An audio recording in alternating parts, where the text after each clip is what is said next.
Zamislimo, na primjer, da su preduzetnici ti koji brinu o ljudima koji su njihovi saradnici. Oni brinu o tome da je država dobila svoje poreze, da su svi zdravstveno i socijalno osigurani, da se uopšte društvo kreće u pravcu aktivnijeg i prirodnijeg odnosa prema okolini. U tom smislu to jeste neka vrsta heroizma, zato što su oni konstitutivni element, jezgro jedne pozitivne ekonomije i zdravog društva.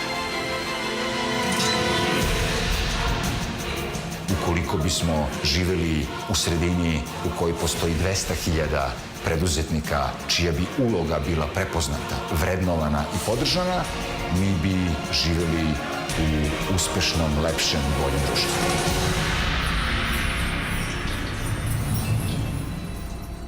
Ogroman deo preduzetničkih poduhvata u samoj fazi nastanka ili u prvoj godini ili drugoj od kada prestanu da funkcionišu ili završe svoj životni ciklus zbog toga što se nije dobro upravljalo troškovima.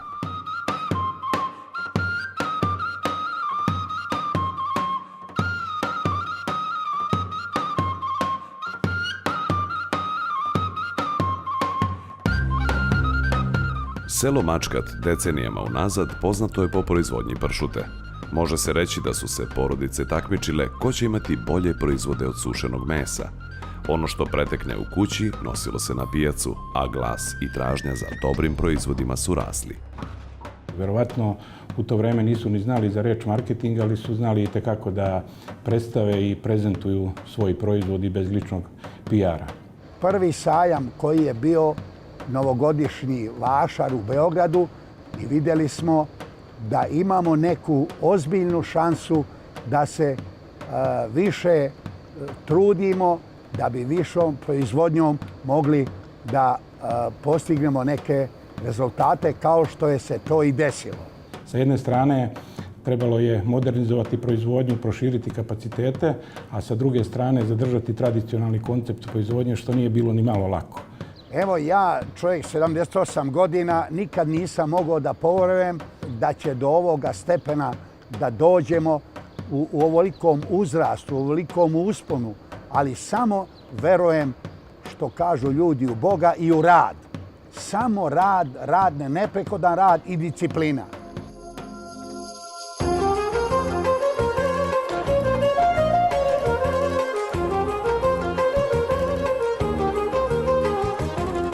Dovoljno je da vam kažem da zapošljavamo blizu 400 mladih ljudi koji su rešili da rade u kompaniji Zlatiborac. Samim tim su rešili i da ostanu da žive u ovoj regiji. I podatak da je to tako govori da, recimo, osnovna škola u Mačkatu je jedna od retkih u Srbiji koja ne beleži pad novo upisane dece. Drago mi je što sam uspela da nađem posao u struci, jer je to danas vrlo teško. Što sam našla posao u ovako dobroj firmi koja je u neprestanom razvoju i što mi je posao blizu kući. Firma je ta koja nama nudi priliku da idemo na razne stručne usavršavanja, da posećujemo razne konferencije i seminare i da upoznajemo ljude koji su, da kažemo, vrhunski u praksi i naravno u poslu kojim se mi bavimo. Fiksni troškovi su oni troškovi koji su potrebni u jednom preduzetničkom poduhvatu bez obzira da li mi imamo neku proizvodnju ili nemamo. Na primer, imamo ključne zaposlene, imamo neki poslovni prostor ili neku fabriku ili nešto što moramo da plaćamo bez obzira da li proizvodimo i ne proizvodimo. Savet za sve preduzetnike, fiksni troškovi moraju da su što manji.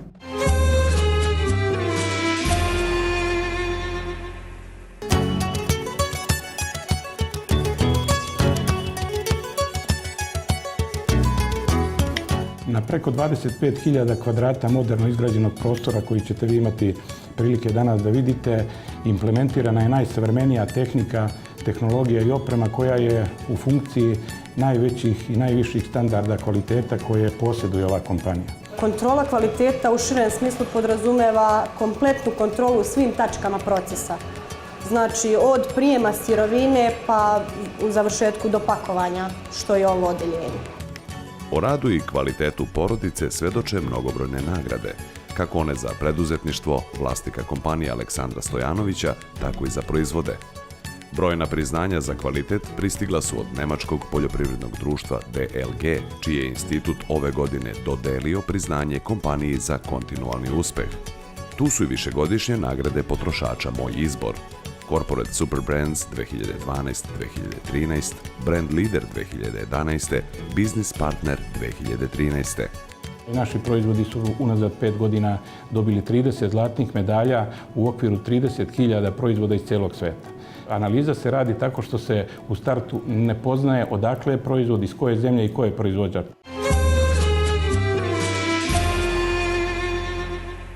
Internet kao medij je doneo preduzetnicima jednu sjajnu šansu koja se pruža jednom ili nijednom u životu. Doneo je mogućnost da svaki preduzetnik može svoje proizvode i usluge po veoma niskim cenama u poređenju sa troškovima u nekom standardnom, tradicionalnom poslovanju da ponudi širokoj populaciji o kojoj je do juče mogao samo da sanja. Sjajna je stvar da postoje samo 3 tačke koje će nam omogućiti da naš internet biznis uspe. Moramo da imamo dobar sajt koji prodaje. Moramo da uz pomoć internet marketinga obezbedimo da na tom sajtu imamo ciljanu grupu posetilaca i treća stvar je naravno da naš proizvod ili usluga koju prodajemo bude odlična, odnosno sjajna.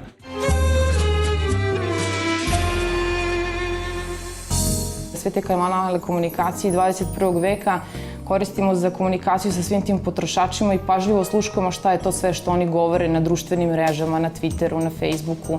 Veoma smo aktivni po tom pitanju, tako da sve te informacije koje prikupljamo od njih pažljivo koristimo za, naravno, neko usavršavanje i dalje planove za budućnost. Sa druge strane, aktivni smo učesnici u svim potrebnim aktivnostima lokalne zajednice, infrastrukture putne, vodovodne mreže, rasvete. Znači, Zlatiborac praktično učestvuje u svim tim aktivnostima što se tiče ove lokalne zajednice i ove regije.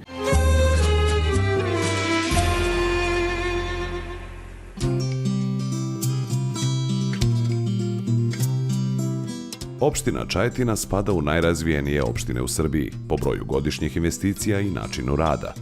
Zahvaljujući rukovodstvu koje je dalo poverenje mladim snagama, napredak je bio zagarantovan. Ako stimulišemo velike proizvođače, oni automatski mogu i da povuku i srednje i male. Mi na ovih nekoliko primjera smo uspeli da stvorimo i veliki broj malih kompanija ili porodičnih preduzeća, tako da smo napravili jednu veoma fantastičnu saradnju u lokalnoj samoupravi između velikih, srednjih i malih. I mislim da je to jedino održiv koncept. Ova opština je primjer i po ažurnosti i brzini izdavanja potrebnih dokumentacija i informacija za investiranje, kao i ulaganju u razvoj opštine. Opština Čajetina spada u red najažurnijih lokalnih samouprava da bi došli do planske dokumentacije ako investitor obezbedi sve potrebne saglasnosti, gdje opština naravno i pomaže u dobijanju potrebnih saglasnosti. Investitor može da dobije za 2 dana građevinsku dozvolu, što je retkost u Srbiji. Da bi sve to postigli, mora se modernizovati lokalna samouprava, mora se podmladiti, a mi smo to već učinili.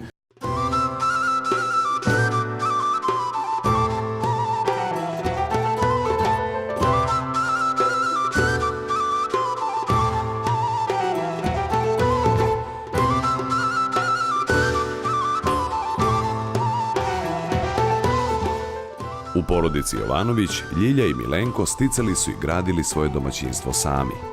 Zahvaljujući proizvodnji i prodaji rakije, izgradili su pomoćne objekte i kuću, što im je dalo uslove da pokrenu i seoski turizam. Od uvek je postojala ideja, ali nismo iskreno rečeno imali uslove. Tek nakon što smo napravili kuću, stekli su se uslovi i da možemo da počnemo da se bavimo i sa tim. To je za sad, mogu da kažem, nekako pionirski još uvek, ali je ovo već 3. 4. godina. Bitno je gosti koji dođu, oni nam se uvek vrate. Od male proizvodnje rakije mogli su solidno da žive, jer su ih po kvalitetu prepoznali mnogi meštani, a to potvrdile i mnogobrojne nagrade na sajmovima, pre svega u selu Šljivovica. To kako smo je tad proizvodili, kako smo nasledili tu proizvodnju od naših starih, tako smo i nastavili i izgleda da je to dobro, da se to sviđa ljudima koji dolaze tu kod nas kao gosti, a i na Zlatiboru gore u par restorana u koje plasiramo tu našu rakiju. Opština Čajetina brine o razvoju poljoprivrede i pruža veliki broj subvencija. Ova porodica je tako zasadila 2000 stabljika borovnice, a potom se stariji sin Stefan odlučio za otkup ovaca sa pedigreom i trudi se da osavremeni sve što radi na svom imanju. Potrebno je da se pređe na neki savremeniji način uzgoja i ne samo uzgoja stoke i gledanja tog voća šljiva. Prošlo je vreme da šljiva raste kako ona hoće, da je pustimo da ide u nebo. Sve to su ljudi vidjeli i izračunali kako treba, znači da ostane na zemlji, da se povijaju grane, da se oko njih okopava, frezira, a ne samo da raste trava do samih grana.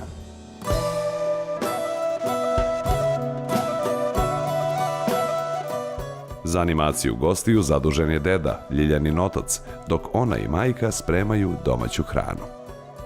Obično dolaze ljudi iz Beograda, Novog Sada, gdje je previše urbano, žene koje nemaju vremena dovoljno da kuvaju, tako da oni insistiraju pretežno na kuvanoj hrani, normalna stvar. Sve šta oni požele mi izađemo u susret, u svakom slučaju. Pa budućnost može da se ustanovi ovaj naš zasivak ovdje. Ima mladih momaka koji su ostali tu da žive i koji će možda krenuti da rade nešto slično kao ja, a ne da idu na posao u Užice ili na Zlatibor.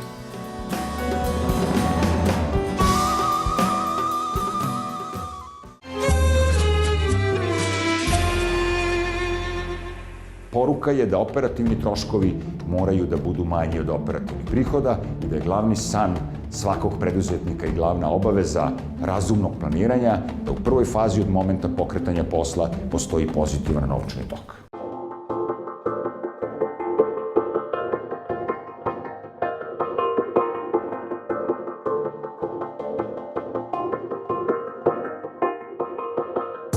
Velimir Tošanić dugi niz godina bavio se folklorom. Na jednoj od turneja u Nemačkoj susreo se sa zanatom izrade vitraža. To mu je privuklo pažnju i odlučio se da izuči zanat, boraveći u najuglednijim radionicama širom Nemačke.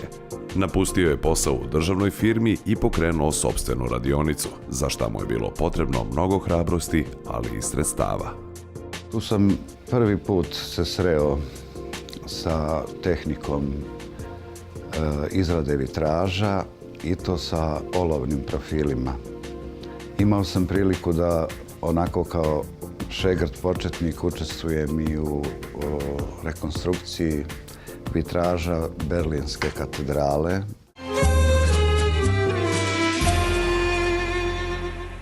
Koji su to troškovi za započinjanje posla? To su troškovi koji nastaju pre nego što ste svoj preduzetnički poduhvat uopšte započeli. To je takozvani start-up trošak i on mora da bude anticipiran i isplaniran unapred i on je nezavistan od onih troškova koji nastaju kada taj život preduzetnički krene napred.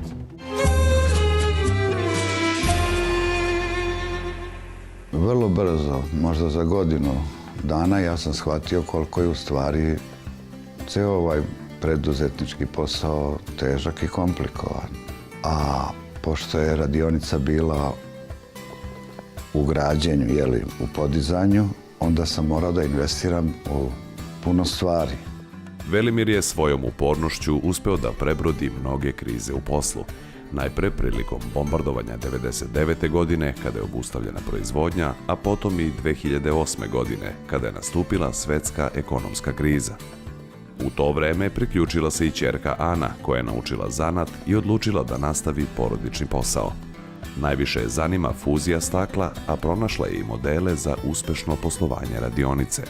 Tako da je vrlo važno da sarađujemo sa projektnim i arhitektonskim brojima, ali radimo i za poznatog kupca i sve se uglavnom po poručbini radi. Retko šta može da se kupi kod nas gotovo, a da nekome odgovara. U ovom poslu ja smatram da nema konkurencije.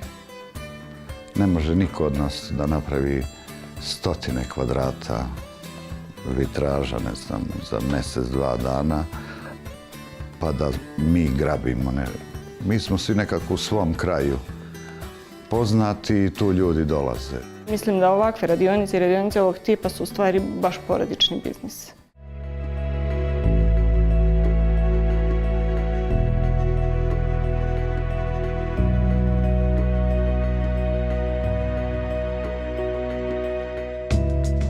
Prema oceni međunarodne revizorsko-konsultantske kuće Ernst & Young, Rade Ljubojević, vlasnik preduzeća Sirogojno Company, dobitnik je nagrade Preduzetnik 2013. godine. To ga je kvalifikovalo da se nađe među 52 najbolja preduzetnika iz celog sveta u Monte Carlu ove godine. To što je uradio Ernst Young je zaista jedna ogromna akcija i jedan veoma veliki plus za Srbiju, jer ime Srbije u Monte Carlu je bilo pandam sa svim ostalim državama i mnogo puta onako odjeknulo u Monte Carlu Srbija. Dakle, mi tamo smo bili mnogo više Srbija nego da sam bio Rade Ljubojević ili Sirogojno Company. Rade je karijeru započeo u fabrici za proizvodnju džempera Sirogojno, gde je uprkos lošoj infrastrukturi i induktorskom telefonu putem kojeg su komunicirali sa svetom, uspeo da sa saradnicima i kreatorkom Dobrilom Smiljanić napravi svetski brend. Put ga kasnije vodi od Jugoeksporta do rada za nemačke kompanije, gde je pekao zanat i nakon čega se odlučuje na povratak u Srbiju. Njegova supruga takođe je karijeru započela u kompaniji Sirogojno, pa su po povratku odlučili da je privatizuju i vrate joj nekadašnji sjaj. S obzirom da je i muž i ja, svi smo počeli tu, da je neko pre nas, gospođa Dobrila i tim ljudi, uložio veliki napor da u jednom takvom zabačenom selu, bez struje, bez puta, bez celokupne infrastrukture, napravi nešto što je Sirogojno džemper i postao. I danas celokupna firma egzistira na kooperaciji sa lokalnim stanovništvom i lokalnim proizvođačima svih sorti voća i naravno nastavili smo i sa proizvodnjom džempera. Dok žene štrikaju, muževi šta će, bave se poljoprivredom, idemo na uzgajanje tog nekog voća i povrća naravno. Međutim, neki ljudi su i ranije imali malinu, zasade maline, kupine, šta već. Onda smo išli na tu edukaciju tih ljudi, tu proširivanje zasada. Sirogojno Company stubove razvoja zasniva na radu sa lokalnom zajednicom, kada je u pitanju proizvodnja i otkup voća, ali i proizvodnja džempera. Na taj način omogućena je egzistencija lokalnog stanovništva, a kroz projekat realizovan uz podršku Norveške ambasade u selu Sirogojno uveden je vodovod, što je olakšalo život i proizvodnju. Te aktivnosti se ogledaju u samom ulaganju u lokalnu zajednicu, pomoć da ta lokalna zajednica rešava određene probleme kao što su komunalni problemi, kao što su problemi infrastrukture. Saradnja sa lokalnim stanovništvom, što mi uvek ističemo kao našu osnovnu delatnost, je nešto što se izuzetno poklapa sa trenutnim nastojanjem svih velikih svetskih korporacija da se bave i onim što je u pozadini. Znači, ne samo samim proizvodom, već i načinom koji taj proizvod proizvedete. Ovde radim već 14 godina. Tu sam iz susednog sela inače i dosta mi znači što radim ovde. Inače i moj muž radi tu, tako da smo maltene porodično ovde. Pored nas ima još 4 bračna para koja rade u ovoj firmi i faktički zavise naše porodice od ove firme. U rad kompanije uključena je cela porodica. Ćerka Ana i sin Veljko u poslu su od malih nogu. Supruga vodi proizvodnju džempera, ćerka je zadužena za razvoj kompanije, a sin za prodaju i komunikaciju sa klijentima. Svi članovi porodice znaju svoja zaduženja u firmi. Naravno, svi su veoma angažovani na poslovima koje rade i veoma uspešno za sad rade. U toku školovanja za ovaj posao, barem nisam stekao nešto mnogo iskustva, stekao sam neko znanje koje je neophodno naravno kao neka osnova, ali sve što sam naučio o trgovini i što sam naučio o poslovanju sam naučio od svog oca.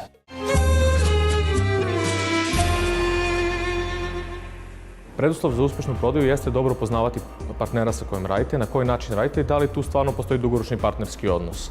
Ovakav način omogući vam da dobro kontrolišete naplatu svojih potraživanja. Realizovanjem prodaja nije završena. U celokupnom ciklusu korišćenja proizvoda samog klijenta ili kupca trebate pratiti dugoročno, pratiti sve pozitivne i negativne aspekte korišćenja proizvoda ili usluga i na taj način iskoristiti sve povratne informacije za građenje dobrog partnerskog odnosa. Sa jedne strane ovo direktno utiče na povećanje prodaja, a sa druge strane ima pozitivan efekat na ostvarivanje ukupnih poslovnih performansi svakog preduzeća.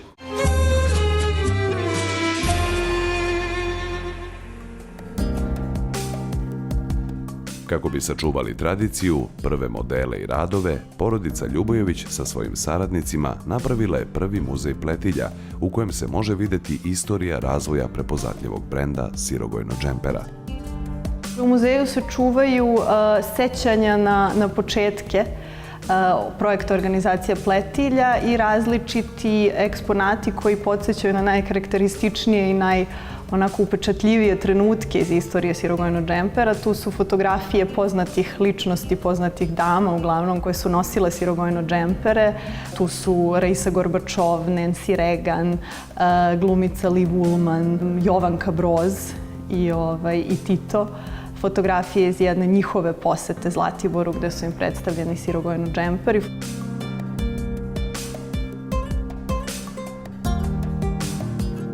Mi imamo negde jedno 600-700 pletilja sa ovog našeg regiona, znači ovih par opština, ne znam, Čajetina, Užice, Arilje, Ivanjica.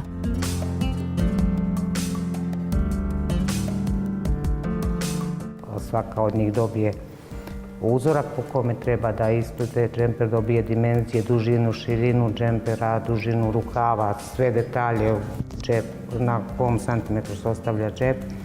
Onda kod nas dobije predivo, dobije znači sve instrukcije koje su vezane za taj artikal koji ona radi i ona za 10 do 15 dana uradi taj džemper, donese ga ovde.